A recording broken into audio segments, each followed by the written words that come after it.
ಎಲ್ಲರಿಗೂ ನಮಸ್ಕಾರ. ಚಾಯ್ಗೆ ನಾನು ಚಾಯ ನಿಮ್ಮೆಲ್ಲರೂ ವೆಲ್ಕಮ್ ಮಾಡ್ತಾ ಇದ್ದೀನಿ.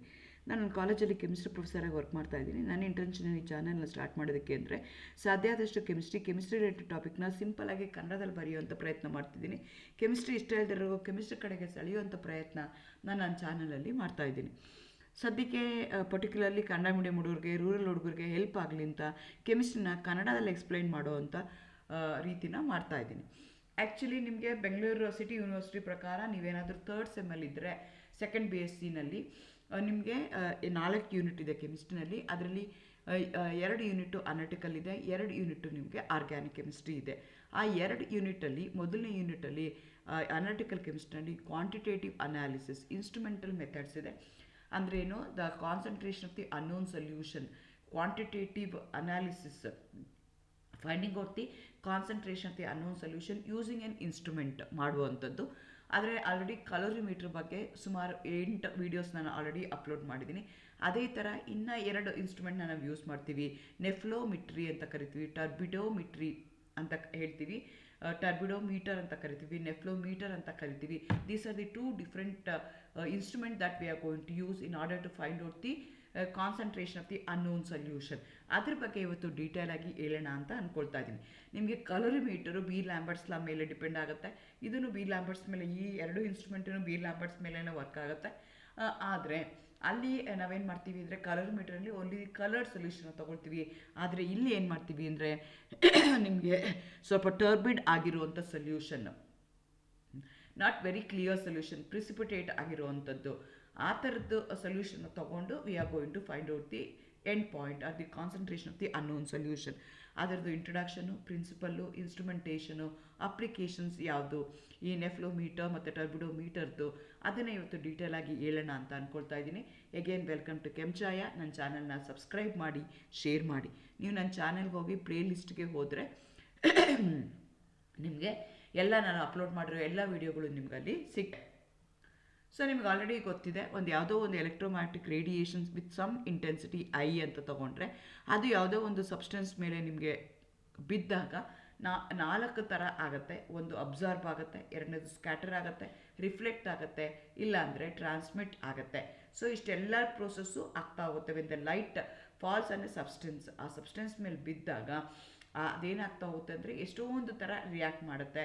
Electromagnetic radiation strikes on a particle in a solution. Some light will be absorbed by the particle, some will be transmitted through the solution, some light are scattered or reflected ಅಂತ ಹೇಳ್ತೀವಿ. The amount of the light scattered is proportional to the concentration of the insoluble particle. So ಇಲ್ಲಿ the light scatter ಏನಾಗುತ್ತಲ್ಲ ಅದು ಯಾವುದ್ರ ಮೇಲೆ depend ಆಗುತ್ತೆ ಅಂತ ನಾವು ನೋಡ್ತೀವಿ. ಸ್ಕ್ಯಾಟ್ರಿಂಗ್ ಆಫ್ ದಿ ಲೈಟ್ನ ಮೆಷರ್ ಮಾಡ್ತೀವಲ್ಲ, ಆ ಇನ್ಸ್ಟ್ರುಮೆಂಟ್ಗೆ ನಾವು ಟರ್ಬಿಡಿಮಿಟ್ರಿ ಅಂತ ಕರಿತೀವಿ, ಇಲ್ಲಾಂದರೆ ನೆಫ್ಲೋಮಿಟ್ರಿ ಕರಿತೀವಿ ನಾವು.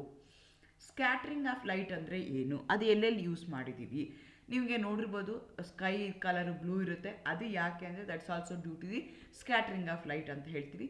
ಆ blue colour of the sky and the red color of the sun at the sunset result from scattering of the light from small dust particles, water molecules and other gases present in the atmosphere.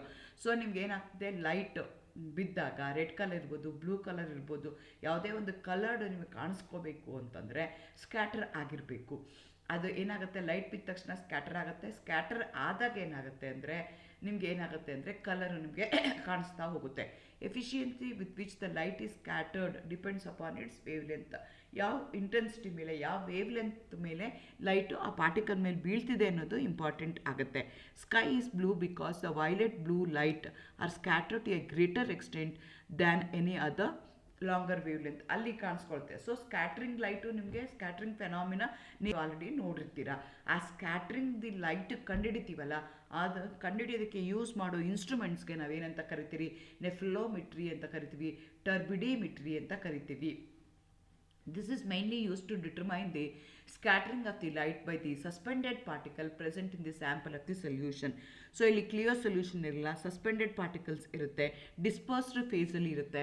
ಅದನ್ನು ನೀವೇನು ಮಾಡ್ತೀರಾ, ಆ substance ಮೇಲೆ light ಬಿದ್ದಾಗ ಎಷ್ಟು scatter ಆಗುತ್ತೆ ಅಂತ ಕಂಡುಹಿಡಿತೀರಲ್ಲ, ಆವಾಗ ಯೂಸ್ ಮಾಡೋ ಇನ್ಸ್ಟ್ರುಮೆಂಟ್ಸ್ಗೆ ನಾವು ನೆಫ್ಲೋಮಿಟ್ರಿ ಆರ್ ಟರ್ಬಿಡೋಮಿಟ್ರಿ ಅಂತ ಕರಿತೀವಿ. The choice between the nephelometry and turbidometry depends upon the fraction of light scattered. ಯಾವ ಥರ ಲೈಟ್ ಬಿದ್ದಿದೆ ಅನ್ನೋದ್ರ ಮೇಲೆ ಡಿಪೆಂಡ್ ಆಗುತ್ತೆ. This light scattering by the particles which are present in the colloids is known as Tyndall effect. So Tyndall effect ಅಂತ ನಾವು ಹೇಳ್ತೀವಿ. So ಈಗ ಏನಾಗ್ತಿದೆ, ಯಾವುದೋ ಒಂದು ಲೈಟು ಯಾವುದೋ ಒಂದು ಸಬ್ಸ್ಟೆನ್ಸ್ ಮೇಲೆ ಬಿದ್ದಾಗ 4 ಥರ ಆಗುತ್ತೆ. ಒಂದು ಅಬ್ಸಾರ್ಬ್ ಆಗ್ಬೋದು, ಸ್ಕ್ಯಾಟರ್ ಆಗ್ಬೋದು, ರಿಫ್ಲೆಕ್ಟ್ ಆಗ್ಬೋದು, ಇಲ್ಲ ಅಂದರೆ ಟ್ರಾನ್ಸ್ಮಿಟ್ ಆಗ್ಬೋದು. ಸೊ ಎಷ್ಟು ಟ್ರಾನ್ಸ್ಮಿಟ್ ಆಗಿದೆ ಅಂತ ಕಂಡುಹಿಡಿಯೋದಕ್ಕೆ ನಾವು ಯೂಸ್ ಮಾಡೋವಂಥ ಇನ್ಸ್ಟ್ರೂಮೆಂಟು ಇಫ್ ಇಟ್ಸ್ ಕಲರಿಮೀಟರ್ ಅಂತ ಹೇಳ್ತೀವಿ. Scattering of the light by the colloidal particles ಏನಾಗುತ್ತೆ ಅದನ್ನು ಕಂಡುಹಿಡಿಯೋಕ್ಕೆ ನಾವು ಯೂಸ್ ಮಾಡೋ ಇನ್ಸ್ಟ್ರೂಮೆಂಟ್ಗೆ ನೆಫಿಲೋಮೆಟ್ರಿ ಅಂಡ್ ಟರ್ಬಿಡೋಮೀಟರ್ ನಾವು ಕರಿತೀವಿ. Nephelometry is a measurement of scattered light by the suspended particle at right angles to the incident beam. ಹಾಗಾದರೆ 2 instrument ಯಾಕೆ ಬೇಕು? ಒಂದೇ ಒಂದು ಇನ್ಸ್ಟ್ರೂಮೆಂಟ್ ನಾವು ಯೂಸ್ ಮಾಡ್ಬೋದಾಗಿತ್ತು. ಎರಡೂ ಕೇಸಲ್ಲಿ ನಾವೇನು ಮಾಡ್ತಾ ಇದ್ವಿ, ಸ್ಕ್ಯಾಟ್ರಿಂಗ್ ಆಫ್ ಲೈಟೇ ಕ್ಯಾಲ್ಕುಲೇಟ್ ಮಾಡ್ತಿದ್ವಿ. ಆದರೆ ಒಂದು ಕೇಸಲ್ಲಿ ನೆಫ್ಲೋಮೆಟ್ರಿನಲ್ಲಿ ನಾವೇನು ಮಾಡ್ತಾ ಇದ್ದೀವಿ ಅಂತಂದರೆ ಲೋ ಕಾನ್ಸಂಟ್ರೇಷನ್ ಸಸ್ಪೆನ್ಷನ್ಸ್ ಇತ್ತು ಅಂದಾಗ ಇದನ್ನು ಯೂಸ್ ಮಾಡ್ತೀವಿ. ಇಲ್ಲಿ ಏನು ಮಾಡ್ತೀವಿ ಅಂದರೆ we are going to measure the scattered light of the suspended particle at right angles to the incident beam. ಈಗ ಇನ್ಸಿಡೆಂಟ್ ಬೀಮ್ ಏನೋ ಇದೆ ಅದಕ್ಕೆ ರೈಟ್ ಆ್ಯಂಗಲಲ್ಲಿ ನಾವು ಕ್ಯಾಲ್ಕುಲೇಟ್ ಮಾಡ್ತೀವಿ light.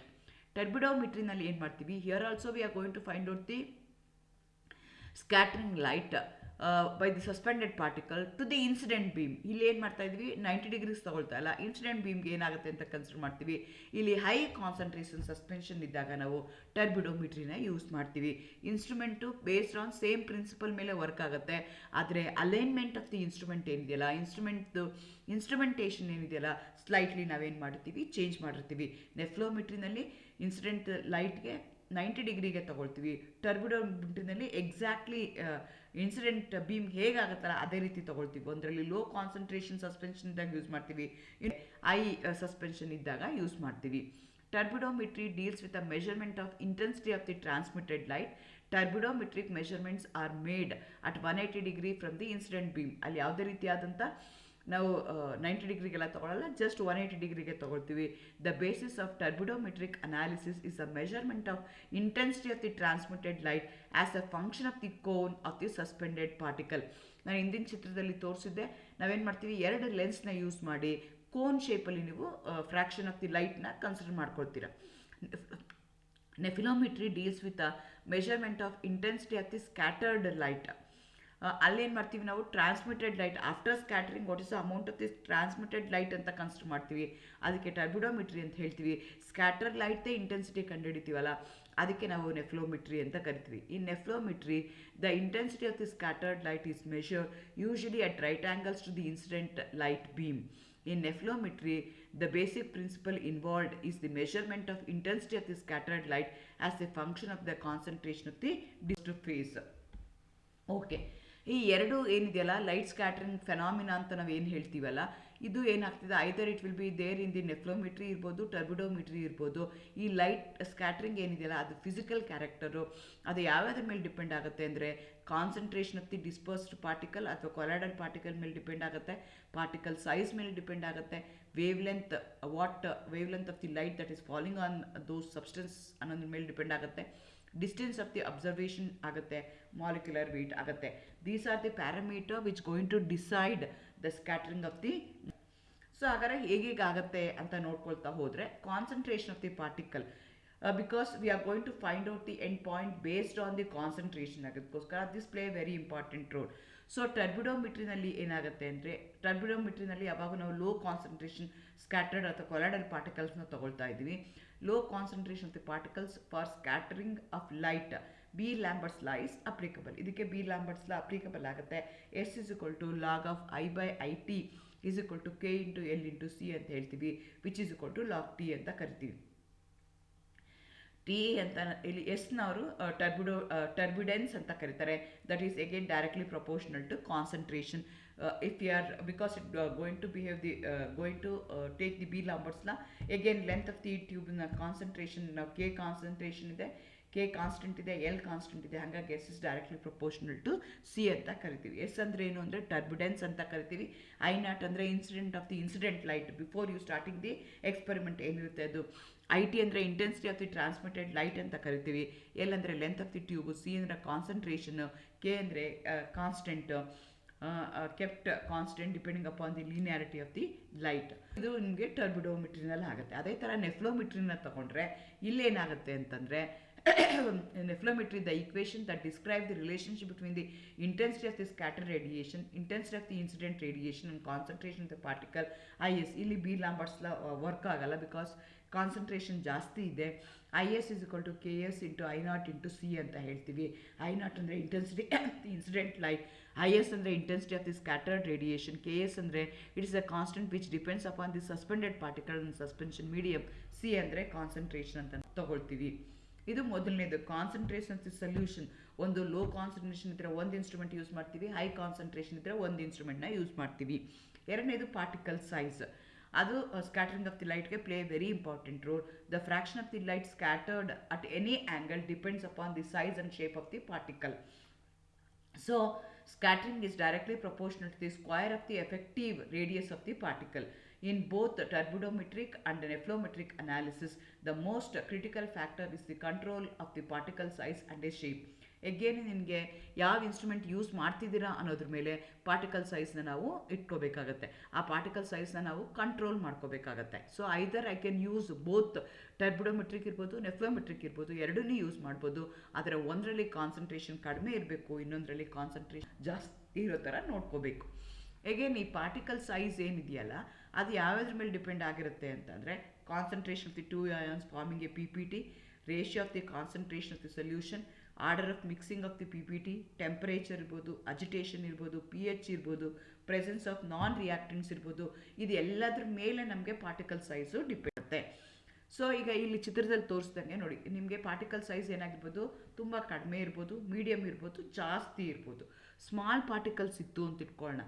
The size is smaller than 1/10 thermometer of the 1/10 of the wave length of the light ಇದ್ದಾಗ ನಿಮ್ಗೆ ಏನಾಗುತ್ತೆ, symmetric ಆಗಿರುತ್ತೆ. ಆ ಕಡೆ ಈ ಕಡೆ ಅಂದ್ರೇನು, ಇನ್ಸಿಡೆಂಟ್ ಲೈಟ್ ಬಿದ್ದಾಗ, ಇನ್ಸಿಡೆಂಟ್ ಬೀಮ್ ಬಿದ್ದಾಗ ಸ್ಕ್ಯಾಟರ್ ಆಗೋವಂಥದ್ದು ಯೂನಿಫಾರ್ಮ್ ಆಗಿರುತ್ತೆ, ಸಿಮಿಟ್ರಿಕಲ್ ಆಗಿರುತ್ತೆ if it is small particle. ಆವಾಗ ನಾವೇನು ಮಾಡ್ತೀನಿ, ನೆಫ್ಲೋಮೀಟ್ರಿನ ಯೂಸ್ ಮಾಡ್ತೀನಿ. ಲಾರ್ಜ್ ಪಾರ್ಟಿಕಲ್ ಇತ್ತು ಅಂತ ಇಟ್ಕೊಳ್ಳೋಣ, ಇನ್ಸಿಡೆಂಟ್ ಲೈಟ್ ಬಿದ್ದಾಗ ಆ ಸೈಜ್ ಆಫ್ ದಿ ಪಾರ್ಟಿಕಲ್ ದೊಡ್ಡದಾಗಿತ್ತು ಅಂದರೆ ಸ್ಕ್ಯಾಟ್ರಿಂಗ್ ಏನಾಗ್ತಾ ಹೋಗುತ್ತೆ, ಜಾಸ್ತಿ ಆಗ್ತಾ ಹೋಗುತ್ತೆ, ಜೊತೆಗೆ ಫಾರ್ವರ್ಡ್ ರಿಯಾಕ್ಷನ್ಗೆ ಹೋಗ್ತಾ ಹೋಗುತ್ತೆ. ಇಲ್ಲೇನಾಗುತ್ತೆ ಅಂದರೆ ನಿಮ್ಮದು ಇಂಟೆನ್ಸಿಟಿ ಆಫ್ ದಿ ಲೈಟ್ಗಿನ 1/4 ಟೈಮು ಏನಾಗಿರುತ್ತೆ, ವೇವ್ ಲೆಂತ್ ಆಫ್ ದಿ ಲೈಟ್ಗೆ ಇರುತ್ತೆ ಸೈಜ್ ಆಫ್ ದಿ ಪಾರ್ಟಿಕಲ್.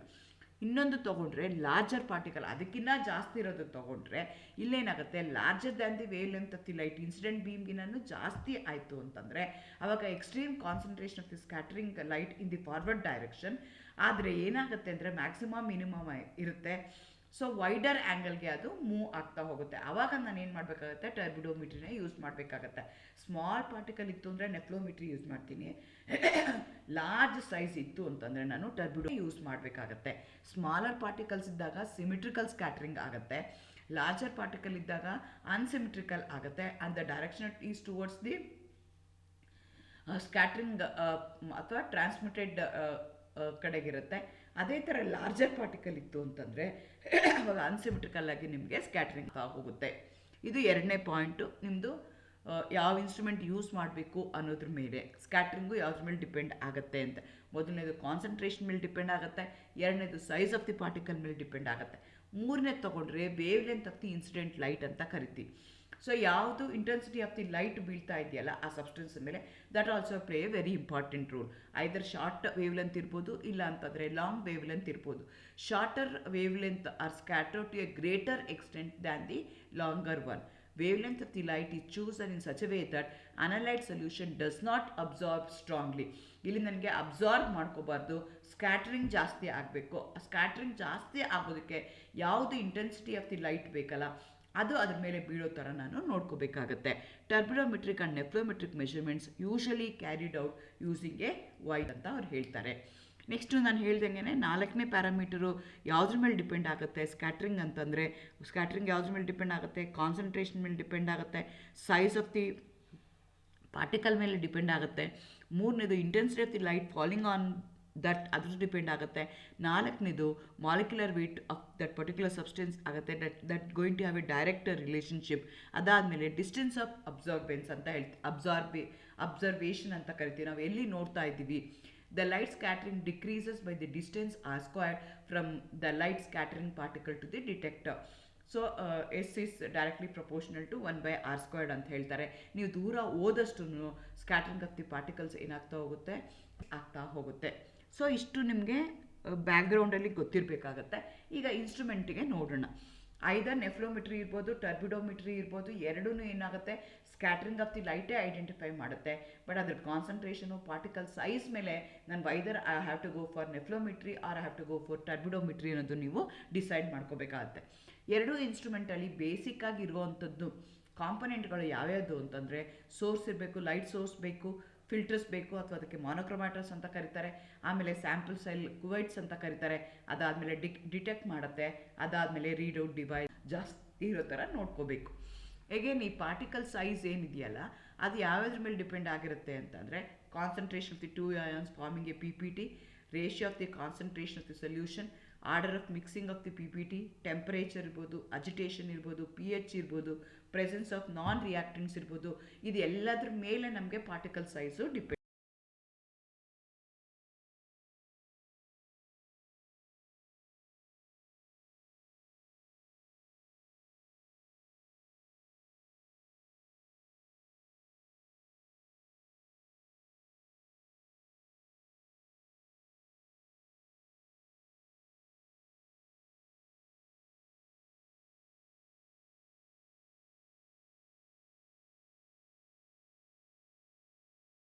ಅಂತ ನಾವು ಕರಿತೀವಿ. ಅದಾದಮೇಲೆ ಮೂರನೇದು ಸ್ಯಾಂಪಲ್ ಸೆಲ್. ಯಾವುದರಲ್ಲಿ ತಗೋಬೇಕಾಗತ್ತೆ ನೀವು ಆ ಸೊಲ್ಯೂಷನ್ನ, ಅಂದ್ರೇನು ಕೊಲಾಯ್ಡಲ್ ಸೊಲ್ಯೂಷನ್, ಸಸ್ಪೆಂಡೆಡ್ ಪಾರ್ಟಿಕಲ್ ಇರುವಂಥ ಸಸ್ಪೆನ್ಷನ್ನ ನೀವು ಹೆಂಗೆ ತಗೋಬೇಕಾಗತ್ತೆ. ಸೊ ಟರ್ಬಿಡೋಮೆಟ್ರಿನಲ್ಲಿ ಆದರೆ ನೀವು ರೆಕ್ಟ್ಯಾಂಗ್ಯುಲರ್ ತಗೊಳ್ತೀರಾ, ನೆಫ್ಲೋಮೆಟ್ರಿನಲ್ಲಿ ಆದರೆ ನೀವು ಸೆಮಿ ಆಕ್ಟೋಗೋನಲ್ ಸ್ಯಾಂಪಲ್ ಸೆಲ್ ಇರುತ್ತೆ. ಸೊ ಐದರ್ ಪ್ಲಾಸ್ಟಿಕ್ ಇರ್ಬೋದು ಅಥವಾ ಗ್ಲಾಸ್ ಇರುವಂಥದ್ದನ್ನ ಯೂಸ್ ಮಾಡ್ತಾರೆ ಫಾರ್ ದಿ ಸ್ಟಡಿ. ಅದನ್ನು ನೆನ್ಪಿಟ್ಕೋಬೇಕು. ಟರ್ಬಿಡಿಮೆಟ್ರಿನಲ್ಲಿ ಶೇಪ್ ಯಾವ ಥರ ಇರುತ್ತೆ ಅಂತಂದರೆ ರೆಕ್ಟ್ಯಾಂಗ್ಯುಲರ್ ಶೇಪ್ ಇರುತ್ತೆ. ನೆಫ್ಲೋಮೆಟ್ರಿನಲ್ಲಿ ನಿಮಗೆ ಸೆಮಿ ಆಕ್ಟೋಗೋನಲ್ ಸೆಲ್ಸ್ ಇರುತ್ತೆ. ಡಿಟೆಕ್ಟರ್ಸ್ ನೆಕ್ಸ್ಟ್ ಸ್ಯಾಂಪಲ್ ಸೆಲ್ ಆದಮೇಲೆ ನನಗೆ ಡಿಟೆಕ್ಟರ್ಸ್ ಬೇಕು. Most commonly used detectors in nephelometry and turbidometry are photomultiplier tubes ಅಂತ ಕರಿತೀವಿ, ಅದನ್ನೇ ಯೂಸ್ ಮಾಡ್ತೀವಿ. In order to obtain a greater sensitivity to work to a very weak light intensity, multiplication of the initial photo-electrons by the secondary emission is employed. Several anodes at a gradual increasing potential are contained in a tube. So ನೆಫ್ಲೋಮೆಟ್ರಿನಲ್ಲಿ ಹೇಗಿರುತ್ತೆ ಅಂತಂದರೆ, detector light ಬೀಳ್ತಾ ಇದೆ, photo cathode ಇದೆ, diodes ಇದೆ, collectors ಅಂತ ಕರಿತೀವಿ, ಅದನ್ನೇ ಯೂಸ್ ಮಾಡ್ತೀವಿ. In most turbidometry ordinary colorimeters or spectrophotometers are used. Because ನಿಮಗೆ ಟರ್ಬಿಡೋಮೆಟ್ರಿನಲ್ಲಿ ಏನಾಗಿರುತ್ತೆ, it going to follow the Beer-Lambert's law, ಹಾಗಾಗಿ ನಾನು ಕಲರ್ ಯೂಸ್ ಮಾಡಿಕೊಂಡು ಮಾಡ್ಬೋದು. ಟರ್ಬಿಡೋಮೆಟ್ರಿನಲ್ಲಿ ಹೇಗಿರುತ್ತೆ ಅಂತಂದರೆ, ವಿಸಿಬಲ್ ಲೈಟ್ ಇದೆ, ಫಿಲ್ಟರ್ನ ಹಾಕ್ತೀವಿ, ಸ್ಯಾಂಪಲ್ ಸೆಲ್ ಇರುತ್ತೆ, ಫೋಟೋ ಸೆಲ್, ಡಿಟೆಕ್ಟರ್ ಇರುತ್ತೆ, ರೀಡ್ಔಟ್ ಡಿವೈಸಸ್ ಸಿಗ್ತಾ ಹೋಗುತ್ತೆ. ಆದರೆ ನೆಫ್ಲೋಮೆಟ್ರಿಗೆ ತಗೊಂಡ್ರೆ ಇಲ್ಲೇನಾಗುತ್ತೆ ಅಂದರೆ, ಆರ್ಡಿನರಿ ಲೈಟ್ ಇದೆ, ಲೆನ್ಸ್ ಬೀಳ್ತಾ ಇದ್ದೀವಿ, ಅದನ್ನು ನಾವೇನು ಮಾಡ್ತಾ ಇದ್ದೀವಿ, ಸ್ಕ್ಯಾಟ್ರಾಗಿ ಮಾಡ್ತಿದ್ವಿ to a longer wavelength. Because ನಾವು ಸ್ಯಾಂಪಲ್ ಸೆಲ್ ಯೂಸ್ ಮಾಡ್ತಾ ಇರೋದೇ ಇದನ್ನು ಇರೋದನ್ನ ಯೂಸ್ ಮಾಡ್ತಾ ಇದ್ದೀವಿ. ಹಾಗಾಗಿ ಏನಾಗುತ್ತೆ ಅಂದರೆ 90 ಡಿಗ್ರಿ ಡಿಟೆಕ್ಟರ್ ಏನಾಗುತ್ತೆ, ಫಾರ್ವರ್ಡ್ ಡಿಟೆಕ್ಟರ್ ಏನಾಗುತ್ತೆ, ಟ್ರಾನ್ಸ್ಮಿಟೆಡ್ ಏನಾಗುತ್ತೆ, it going to scatter in all the direction at different angles. ಅದನ್ನು ನೀವು ಕ್ಯಾಲ್ಕುಲೇಟ್ ಬೇಕಾಗುತ್ತೆ. ಡಿಫ್ರೆನ್ಸ್ ಏನು ಟರ್ಬಿಡೋಮೆಟ್ರಿ ಮತ್ತು ನೆಫ್ಲೋಮೆಟ್ರಿಗೆ ಅಂತ ಕನ್ಸಿಡರ್ ಮಾಡಿಕೊಂಡ್ರೆ, ಎರಡೂ ಇನ್ಸಿಡೆಂಟ್ ಲೈಟ್ನ ನಾವೇನು ಮಾಡ್ತಾ ಇದ್ದೀವಿ, ಸ್ಯಾಂಪಲ್ ಮೇಲೆ ಬೀಳ್ತಾ ಇದ್ದೀವಿ. ಸ್ಯಾಂಪಲ್ ಮೇಲೆ ಏನು ಮಾಡ್ತಾ ಇದ್ದೀವಿ ಅಂತಂದರೆ, ಟರ್ಬಿಡೋಮೆಟ್ರಿನಲ್ಲಿ ಅಟ್ ಇನ್ಸಿಡೆಂಟ್ ಟ್ರಾನ್ಸ್ಮಿಟೆಡ್ ಎಷ್ಟಾಗಿದೆ ಅಂತ ನಾವು ಕ್ಯಾಲ್ಕುಲೇಟ್ ಮಾಡ್ತಾ ಇದ್ದೀವಿ. ಆದರೆ ನೀವು ನೆಫ್ಲೋಮೆಟ್ರಿ ತೊಗೊಂಡ್ರೆ ಎಷ್ಟುಗೆ ಸ್ಕ್ಯಾಟರ್ ಆಗ್ತಿದೆ, ಯಾವ್ಯಾವ ಆ್ಯಂಗಲ್ಸ್ಗೆ ಸ್ಕ್ಯಾಟರ್ ಆಗ್ತಿದೆ ಅನ್ನೋದ್ರ ಮೇಲೆ ನೀವು ಐಡೆಂಟಿಫಿಕೇಶನ್ ಮಾಡ್ತೀರಿ. That's a main difference between nephelometry. So ಹಾಗಾದ್ರೆ ಹೇಗಾಗುತ್ತೆ ಅಂತ ನೋಡ್ಕೊಳ್ತಾ ಹೋದರೆ, concentration of the particle, because we are going to find out the end point based on the concentration. ಅದಕ್ಕೋಸ್ಕರ this play very important role. So ಟರ್ಬಿಡೋಮೆಟ್ರಿನಲ್ಲಿ ಏನಾಗುತ್ತೆ ಅಂದರೆ, ಟರ್ಬಿಡೋಮೆಟ್ರಿನಲ್ಲಿ ಯಾವಾಗ ನಾವು ಲೋ ಕಾನ್ಸಂಟ್ರೇಷನ್ ಸ್ಕ್ಯಾಟರ್ಡ್ ಅಥವಾ ಕೊಲಾಯ್ಡಲ್ ಪಾರ್ಟಿಕಲ್ಸ್ನ ತಗೊಳ್ತಾ ಇದ್ದೀವಿ. Low concentration of the particles for scattering of light Beer-Lambert's law is applicable. ಇದಕ್ಕೆ Beer-Lambert's law applicable ಆಗುತ್ತೆ. S is equal to log of I by IT is equal to K into L into C ಅಂತ ಹೇಳ್ತೀವಿ, which is equal to log T ಅಂತ ಕರಿತೀವಿ. T ಅಂತ ಇಲ್ಲಿ ಎಸ್ನವರು turbidance ಅಂತ ಕರೀತಾರೆ. That is again directly proportional to concentration. If you are because it going to behave the going to take the Beer-Lambert's law, again length of the ಟ್ಯೂಬ್ನ concentration K concentration ಇದೆ, K constant ಇದೆ, L constant ಇದೆ, ಹಾಗಾಗಿ ಥರ ನಾವು ಮಾಡ್ತಾ ಹೋಗ್ತೀವಿ. Again end ಪಾಯಿಂಟ್ನ ನಾವೇನು ಮಾಡ್ತೀವಿ, ಟರ್ಬಿಡೋಮೆಟ್ರಿಕ್ ಟೈಟ್ರೇಷನ್ಸ್ಗೆ ಯೂಸ್ ಮಾಡ್ತೀವಿ. ಅಲ್ಲಿ because that going to follow the Beer-Lambert's law applicable ಆಗುತ್ತೆ. ಹಾಗಾಗಿ ನಾವೇನು ಮಾಡ್ಬೋದು, ಕಲರಿಮೀಟ್ರನ್ನ ಯೂಸ್ ಮಾಡ್ಬೋದು. ಸೊ ಕೊಟ್ಟಿರುವಂಥ ಸೊಲ್ಯೂಷನ್ನ ಕಲರ್ಲೆಸ್ ಆಗಿದ್ರೆ ಅದನ್ನು ಕಲರ್ಡ್ ಆಗಿ ನಾವೇನು ಮಾಡ್ಬೋದು, ಅಬ್ಸಾರ್ಬೆನ್ಸ್ ವರ್ಸಸ್ ಕಾನ್ಸಂಟ್ರೇಷನ್ನ ಅಥವಾ ವಾಲ್ಯೂಮ್ ಆಫ್ ದಿ ಟೈಟ್ರೆಂಟ್ನ ನಾವು ಪ್ಲಾಟ್ ಮಾಡಿದ್ರೆ ಎಂಡ್ ಪಾಯಿಂಟ್ ಬರುತ್ತೆ. From we are going to calculate. So ಈ ರೀತಿಯಾಗಿ I can use in order to find out the end point, in order to find out the concentration of an unknown solution, I am going to use an instrument. That instrument either turbidometry ಅಂತ ಕರಿತೀವಿ, ಇಲ್ಲಾಂದರೆ nephelometry ಅಂತ ಕರಿತೀವಿ. ಎರಡೂ ಕೇಸಲ್ಲಿ you are going to find out the concentration of the you are going to find out the concentration of the unknown solution using the scattering of the light ಮೇಲೆ ನೀವು ಅದನ್ನು ಡಿಸೈಡ್ ಮಾಡ್ತಾ ಹೋಗ್ತೀರಾ. Thank you, all the best.